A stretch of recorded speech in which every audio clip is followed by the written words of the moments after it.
Dans cette vidéo, nous allons voir la construction de symétrie centrale.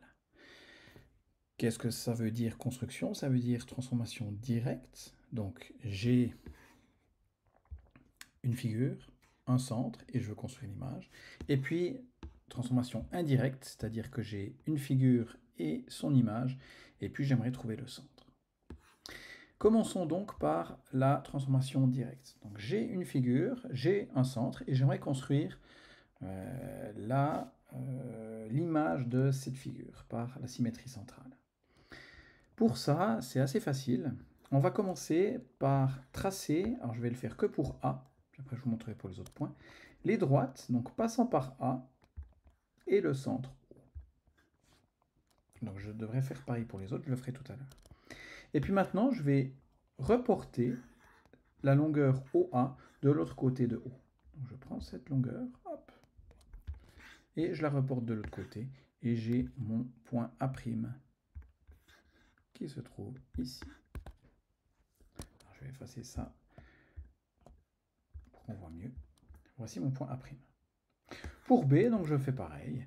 Et donc je vous conseille, quand vous devez faire l'image complète d'une figure comme ça, de faire une fois pour toutes tous ces traits. Alors attention quand même, si je le fais ici, alors ici j'ai l'avantage de le faire à l'ordinateur, c'est propre, c'est exact, mais si vous le faites sur une feuille, il va y avoir un problème, c'est qu'autour du point O, vous n'allez plus rien voir. Il y aura tous ces traits qui vont cacher le point O, puis vous risquez d'être imprécis parce que vous ne voyez plus le point O.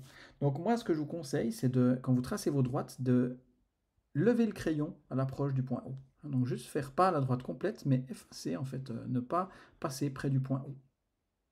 Ça vous permettra aussi ensuite, quand je vous ai dit que vous deviez reporter cette distance, par exemple la distance OA de l'autre côté de O, vous allez devoir planter votre compas et ça va vous permettre de le trouver plus facilement, de savoir plus facilement où planter votre compas.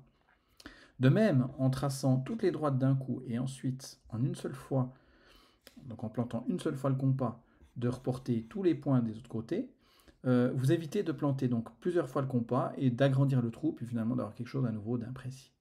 Attention toutefois, en faisant ça, vous voyez, si je le fais pour le point B par exemple, donc je plante mon compas, hop, je ne dois pas me tromper de droite, la droite OB c'est celle-ci. Attention à ne pas prendre ce point par erreur. Donc le point B' se trouverait ici. À nouveau, j'efface mon arc de cercle pour qu'on voit mieux. Voilà. Si je fais encore le point C, donc j'ai déjà tracé la droite OC, de nouveau, je prends mon compas et je reporte la longueur OC de l'autre côté. Alors de nouveau, attention à ne pas se tromper de droite, c'est celle-ci. Voilà. Et j'ai ainsi le point A', le point B', le point C', et je pourrais continuer jusqu'à obtenir ma figure complète. Voilà pour ce qui est de la construction, de la transformation directe. Alors maintenant, qu'en est-il de la transformation indirecte?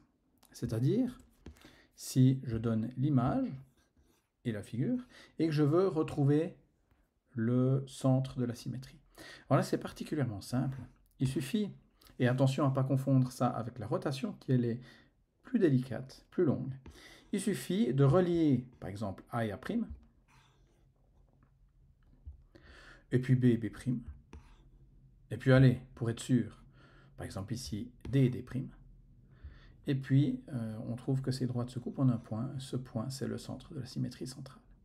Donc inutile de les faire toutes. Je vous conseille d'en faire 3 quand même, parce que comme ça, si par hasard ces 3 droites ne se coupent pas au même endroit, ça veut dire qu'il y a un problème. Donc soit que ce n'est pas une symétrie centrale, soit que vous avez fait une erreur.